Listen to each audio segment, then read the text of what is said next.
Hey everyone, Chris Sawyer here. The Varietal Show is back. This is not a bottle of wine. This is a drill bit, and we are in a cave. Welcome. As you would see here, we are in a special cave because this is actually one that Trey Eppright and his family has purchased, and Kale Anderson right there is a great winemaker friend of mine that I always wanted to introduce you guys to, and now you got it. You got everything here. Let's tell a story about the cave real quick. So 2020 was a bad year, you guys, and there was fires here in Napa Valley, and this area right here where we're at is Calistoga, up against the Vaca Mountains, right at the base of the Vaca Mountains. And one of the wineries that was destroyed was Dutcher Crossing, and it was a really beautiful little winery here, and it was just one of those things that it was one that burned down, and that was a sad story.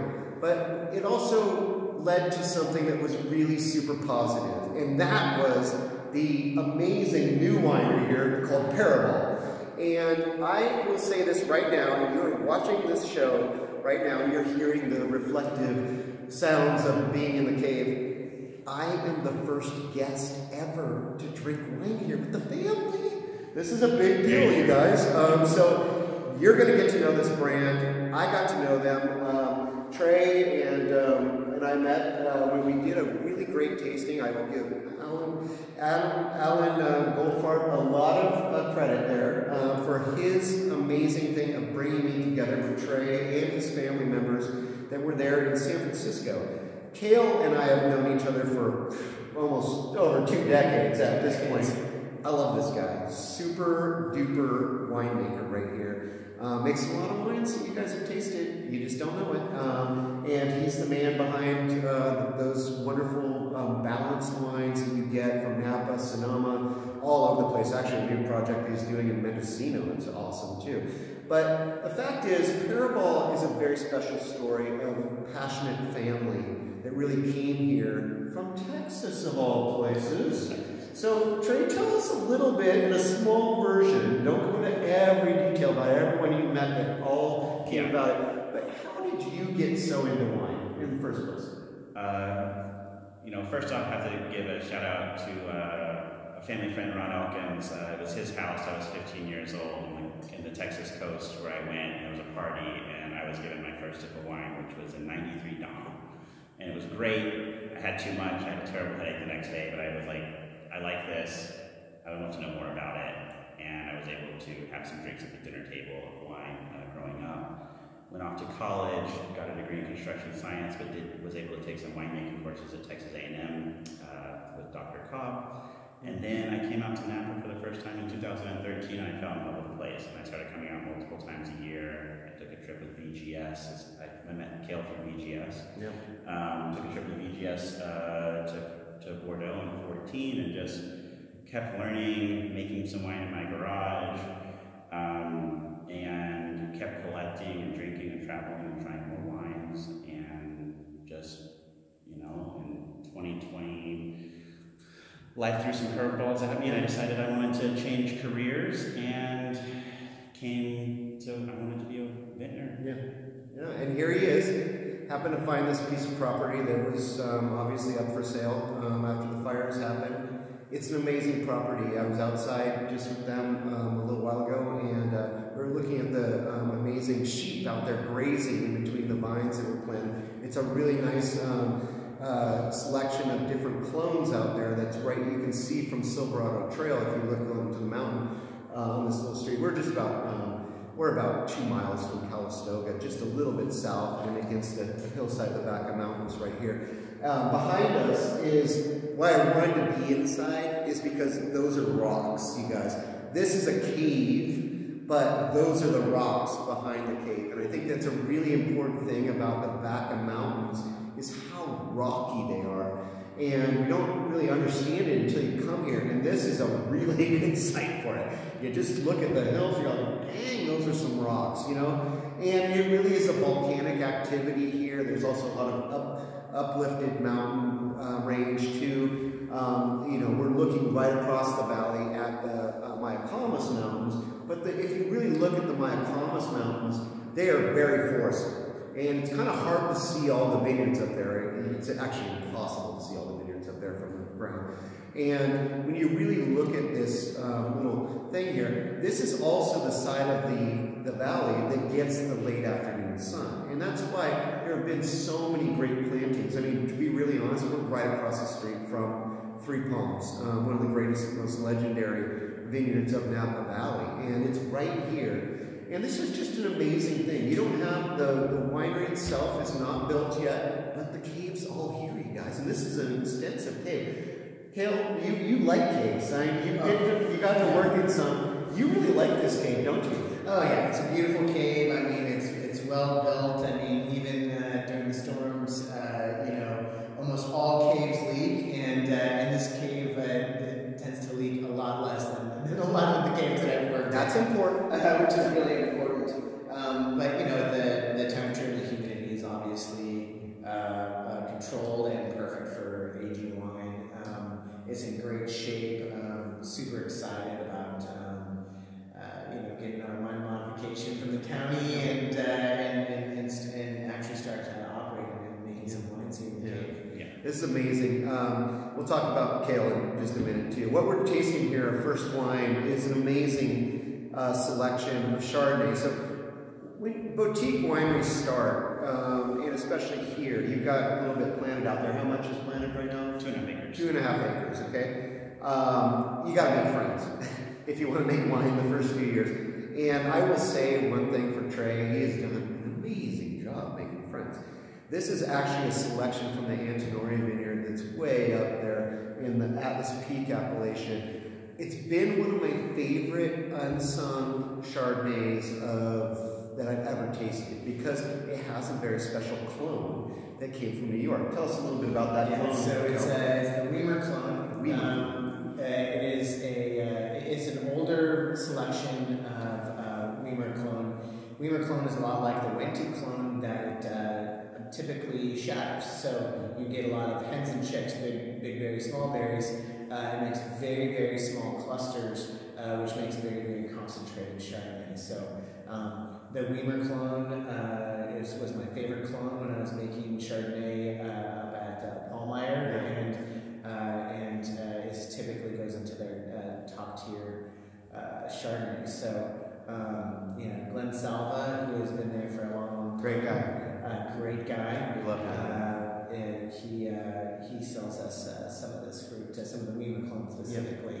Yeah, I'm a big fan, you guys. And to be really honest, we were talking about this before I started recording this great episode. But you know, really, it smells and tastes like, and it almost has a texture of a white peach. And it's funny because we're right down the road from where my favorite white peach I ever had in my life, right there in Deer Park, going on Silverado Trail at the corner there. I got to eat it, and I will never ever forget that taste. And it really reminds me a lot of that. But as it opens up, as I'm really feeling it now, it's got a little custardy kind of texture thing to it. It's got really high tone citrus notes, and I mean, it's got like a little lemon tart. Lemon tart, you know, it's very textured. Yeah. It's high elevation, right? Yes. So it's over 1,000 feet in elevation. It's up there on Atlas Peak. So you know, it's cold up there. You know, they have issues sometimes with frost up there.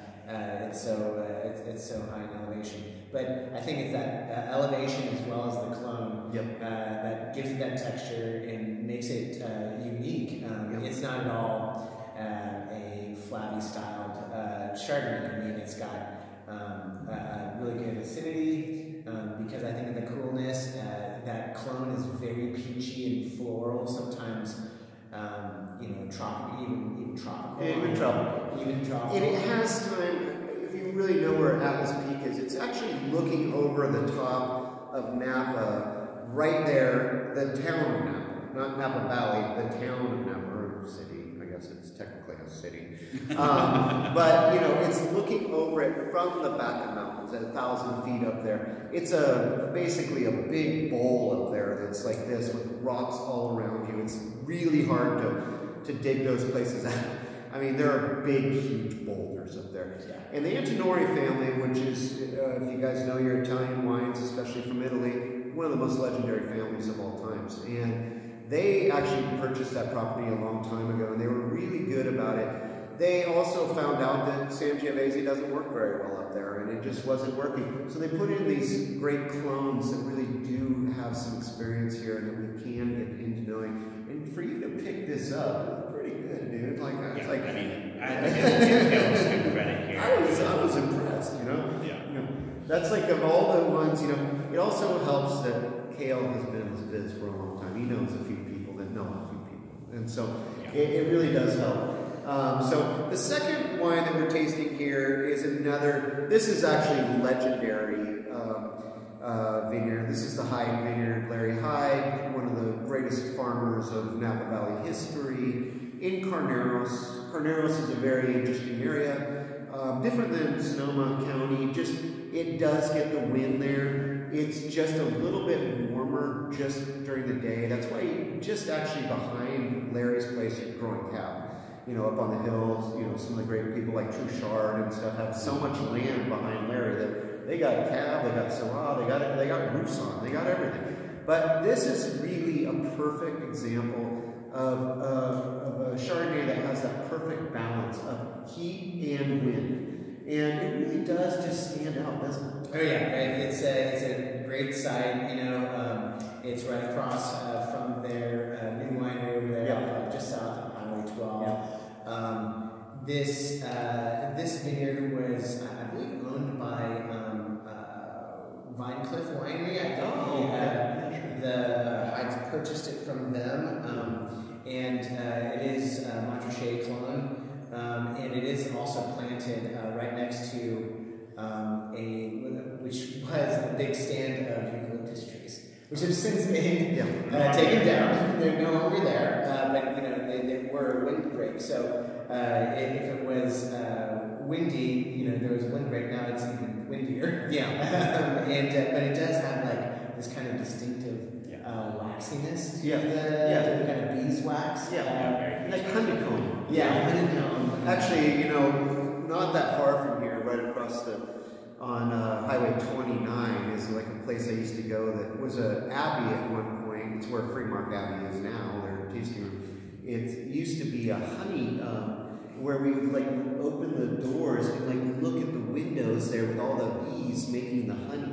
And it was really cool, and that was when I was a kid. So like this reminds me of that, especially on the nose.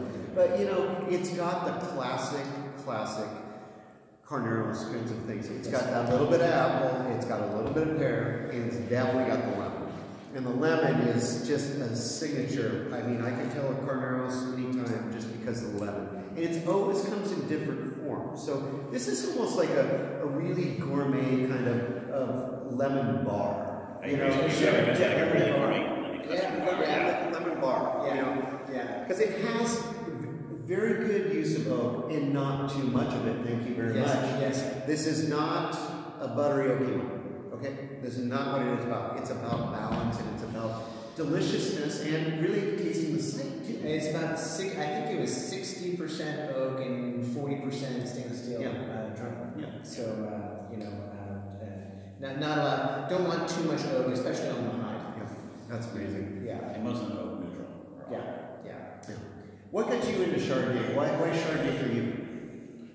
Yeah, it's delicious. I don't know. I think Chardonnay is it's one of those grapes that a lot of people, at least where I come from, don't really like. In Texas specifically, it's kind of got a bad rap over the years because of the buttery style that comes out of this area.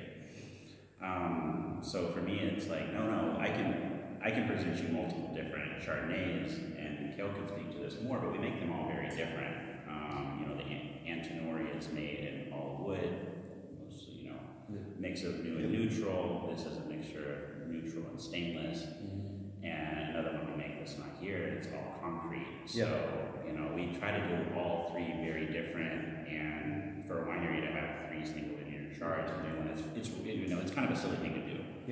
But it's also cool to be able to show the different styles and the different clones, and they're all from very distinct places. Well, that's one thing that I really do appreciate about Kale is you really do love these grapes, and this is a great project for you, because you get to work with these amazing things and make them very different from one another. This is not cookie cutter Chardonnay, you guys. This is the real deal. That's what we have the ability to do in California. And I've watched Kale really grow up. He's a local boy just like me, you know, and I've watched him really come on to become a superstar. And it's a really neat thing where you guys are learning about a winery that really hasn't even opened to the public yet. They haven't even, I mean, this is not the original. This is like maybe what the label's going to look like, but it's not the label, you guys. It's not been released yet. Yeah. But the fact is, this cave is kind of the heart and soul of this brand.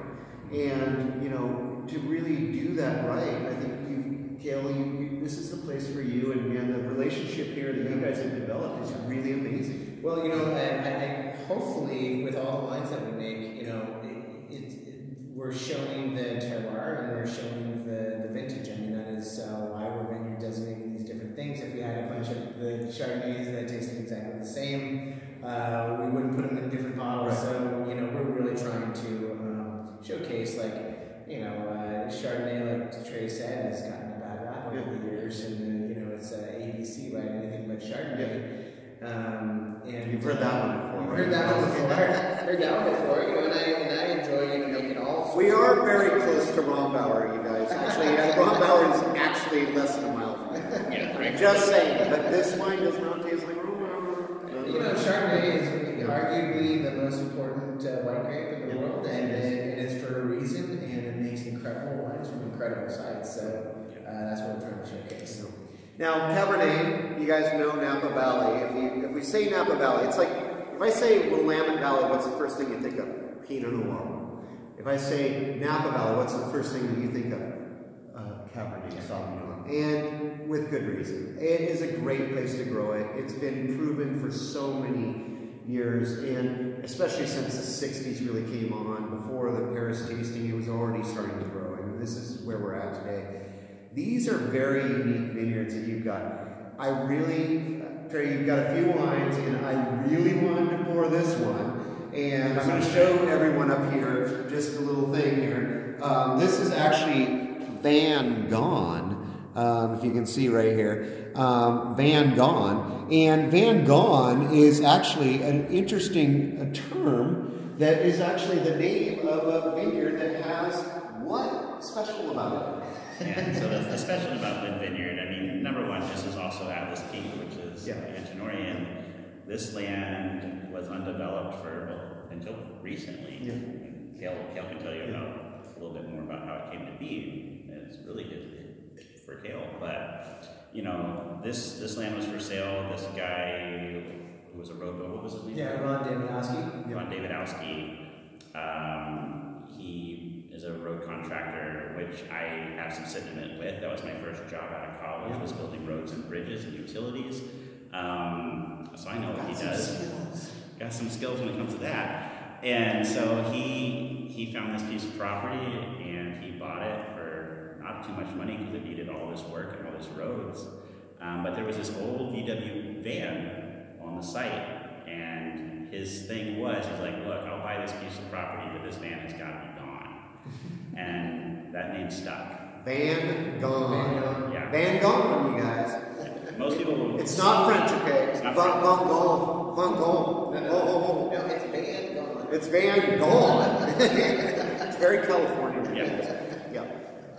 Probably a hippie bus too, but let's not go there. Yeah. But, I mean, this was really great. You know, we had a great luncheon. Alan Goldfarb, thank you once again for that luncheon, and Deborah Parker Wong was there. And we got to taste these wines where no one really had before, and I was really impressed by this. We had a great lunch, too. I mean, it was a fantastic place in the city, and we just really got to have these wines with food, and it really does make a difference. We could taste all the Napa Valley wines we want against each other and say, oh, wow, I love the tannins, I love how balanced that is, blah, blah, blah.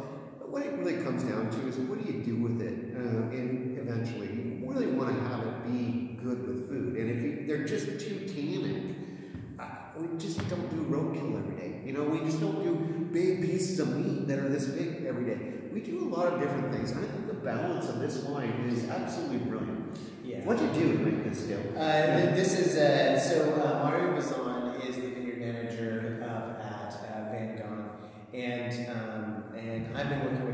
years on multiple different projects. When he was trying to develop this property with Ron David, he approached me about getting Paulmeyer involved, and we did. Paulmeyer still buys some Vangone. And when I came to him a few years ago, for the 2021 vintage, I was like, Mario, I'm looking for something, some really unique Cabernet. He's like, well, guess what? That one block that we were developing up at Vangone, well, it's available to you if you want it. I was like, okay. It's a pretty game on with Vangone. Yeah. It's clone 169. It is a bunch of short rows. Super short rows. So Super we're talking short rows. I think the smallest one's probably 8 vines to the row. It's just this long sliver, west-facing sliver on one of the rockiest parts of the vineyard, and at the edge, it just straight cliff. Yeah, and if you jump off the edge of the vineyard, you land in Rector Reservoir. Yep. So it's just great. I mean, I love the mouthfeel. I love the kind of sexiness of this wine. I mean, it's like rustic sexiness. It's like a model up there on the hill, like posing like this. She looks good. And it's very feminine. It's feminine style Cabernet. It is, and you really taste the fruit in here, you guys. I mean, there is the currants, but there's so much red berry but it's like the black raspberry, which you don't really get that much. Sometimes in Zinfandel, you'll find black raspberry. This has really got it. I mean, it's zipping inside the mouth. It's got great acidity to it. Great acidity, and it's also very silky. Like the tannins are very fine-grained, right? They're very silky tannins. But there's a lot of them. There's a lot of acid, so I feel like this wine is going to age. Yeah, very concentrated. Yeah, and I mean, I just think it's forever, you guys. These wines will last forever. They're not gonna last that long in your cellars, but because they're just too good. You're gonna drink them, and it's cool. I mean, you're gonna love this stuff, and I think that this is really a great opportunity for all of us to really get into this. So, I think that this is a great one. Now we'll finish off with another outstanding wine that I just feel is like one of the best of everything that we do, and that is when you talk about one of the great people of the industry, and especially here in Napa Valley, you talk about Andy Beckstoffer, and you talk about certain blocks that he has and certain vineyards that he planted. He is a very good man. He came from the South, and he talks like this, and I really like to hear him talk, because I believe in him. I would buy it if I had the money. But, but damn, he charged a little bit for these wines. But the thing is that I just feel like this is the exact thing that we're really talking about with Napa Valley in the sense of sight. Yeah. The sense of sight is really important. Napa Valley it's a trademark name. I mean, it's basically anyone can use it as long as you're here in Napa Valley and you meet all those requirements. But it's really about these sites, and this is actually a very special one. This is the Bourn Vineyard. Tell us a little bit about the Bourn Vineyard. So the Bourn Vineyard, St. Helena, it's right across the street from Crane Park. It's very close to Dr. Crane Vineyard, also Beckstoffer Vineyard. Like 300 feet away. 300 feet away. This is the old, part of the old Hayne Vineyard. Oh, nice. West side, St. Helena. So, where Vangone was, a hillside, this is kind of classic St. Helena valley floor, younger vines. That's okay. Actually, there's something very similar here with, Napa Valley. The younger vines are really good, and they're a little underrated, actually, if you ask me. And as much as I hate to say it, Cabernet vines don't really last that long. We really don't. They don't go about 40 years, and then you start pulling them off and stuff. It's not like Zinfandel, but there is something very similar here about young Zinfandel and young Cab. That it's very like showy. Hi, what's your name? Versus just being like reserved and being shy. They're not shy. They just want to show you what they're all about.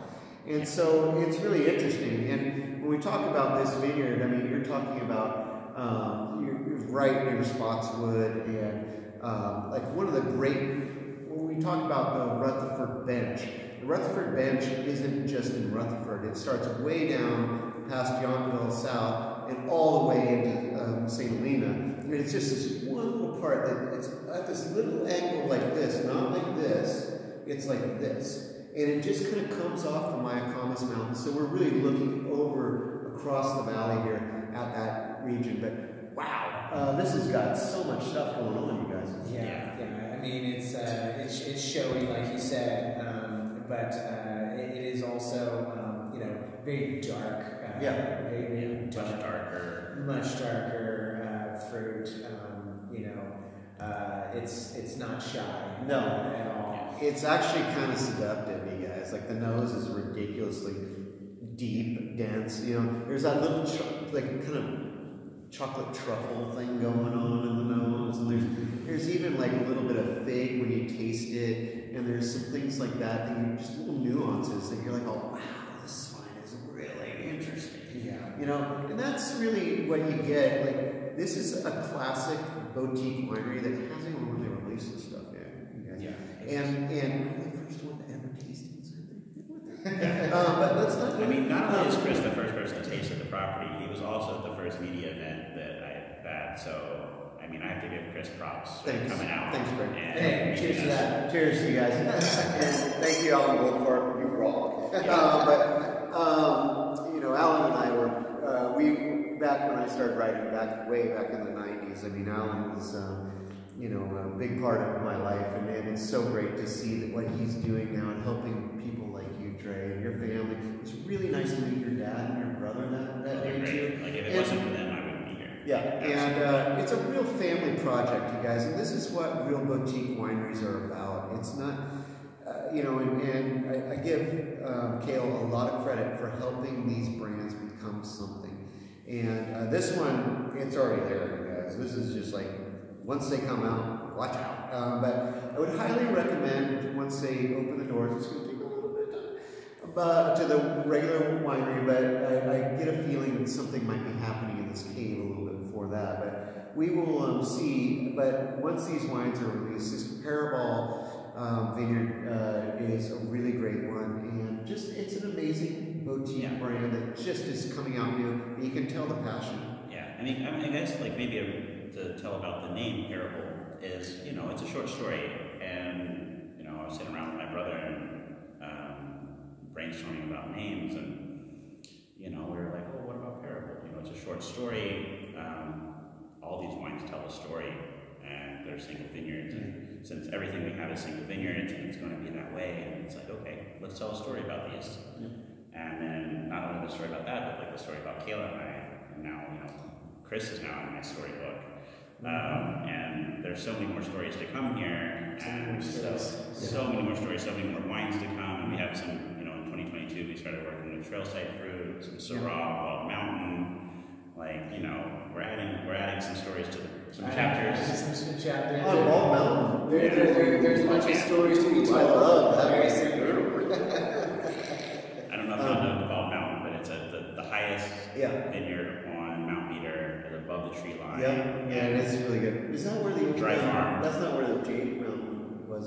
It's very close to Jade Mountain. Yeah, but it's a great brand, you guys. It went under, and it's like really too bad because it's like, wow, those wines were amazing. It's very close. It's Daniel Danielak. I'll never forget his name.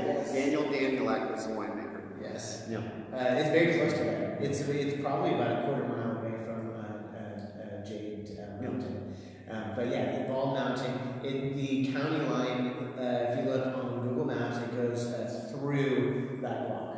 Well, which means that it's at the highest point down. So you're basically like Pride Mountain. Yeah, where you got some on this side, some on that side. Yeah. But that's what is about the mountain fruit. And it's also about being here at the base of this mountain. This is a really exciting project. You guys got a super inside scoop on this. It's really special, and I know they got a great winemaker, but I am really super excited for you, Kale. Thank you. And Kale and Trey. You know, like this is like a big deal, and you're seeing it happen right now, you guys, like before they even get released. And so I think this is a really important thing, and I really was not kidding about carrying this. This piece of property is unbelievable, and the preservation of a piece of property like this after the fire, I give your family a lot of credit. And it's been a lot of work. Thank you for doing this for our culture. It's another story. Yeah, it's another story. Another story. We won't go there. Maybe over beers later, but yeah, it's a longer story that one. But you know, moving out here is the best thing I've ever done in my life. Like to uproot out of Texas, to move to California. I've never lived anywhere except Austin my whole life, and to come out here. Austin too, not just Texas, but Austin. If you guys know Austin, it's real. Yeah, and to come out here 2.5 years ago and to be doing this and to be, you know, meeting people and going to events and making wine and pouring wines, and you know, this is just a dream come true. And here to Scott Lewis too. Yeah, one of our friends, and we realized that Scott Lewis was one of our friends. And hey, you know, there's a lot of things. He hasn't been here that long. I love it. But you know, it's a fun thing that's going on here, you guys, and I hope you will follow this brand. Parabol, it is, and this is the last one we tasted. And thank you so much for joining us. Cheers. Cheers. Cheers.